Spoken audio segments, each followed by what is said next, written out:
জেলার সেরা প্রধান শিক্ষক, যিনি শিশুদের আলোচিত ভবিষ্যৎ গড়ার কারিগর, কিন্তু হঠাৎ কি এমন এক ভিডিও পোস্ট করলেন যার জন্য তার পেছনে লেগে গেল সরকারি তদন্ত কমিটি। কারণ জানতে ভিডিওটি শেষ পর্যন্ত দেখুন।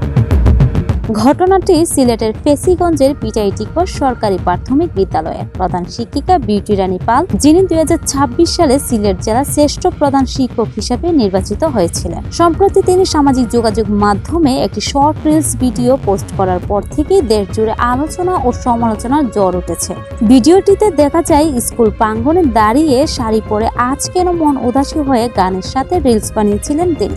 প্রকাশের পরপরই ভিডিওটি ভাইরাল হয়। একদল মানুষ বিষয়টিকে স্বাভাবিক বিনোদন হিসাবে দেখলেও অনেকে বলছেন স্কুলের মতো জায়গায় শিক্ষকের এমন ভিডিও পেশাগত গম্ভীর্যের সাথে বেমানান। বিষয়টি ছড়িয়ে পড়তেই নড়েচড়ে বসেছে শিক্ষা প্রশাসন। সরকারি কর্মচারীদের সোশ্যাল মিডিয়া ব্যবহারের আচরণবিধি ও নীতিমালা ভঙ্গের অভিযোগ উঠেছে তার বিরুদ্ধে। ফেসিগঞ্জ উপজেলা প্রাথমিক শিক্ষা কর্মকর্তা জানান, ঘটনাটি খতিয়ে দেখতে ইতোমধ্যে তদন্ত কমিটি গঠনের সিদ্ধান্ত নেওয়া হয়েছে।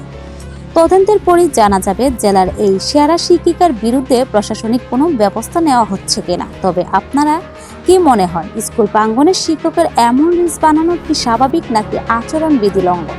আপনার মতামত অবশ্যই কমেন্ট বক্সে জানাবেন।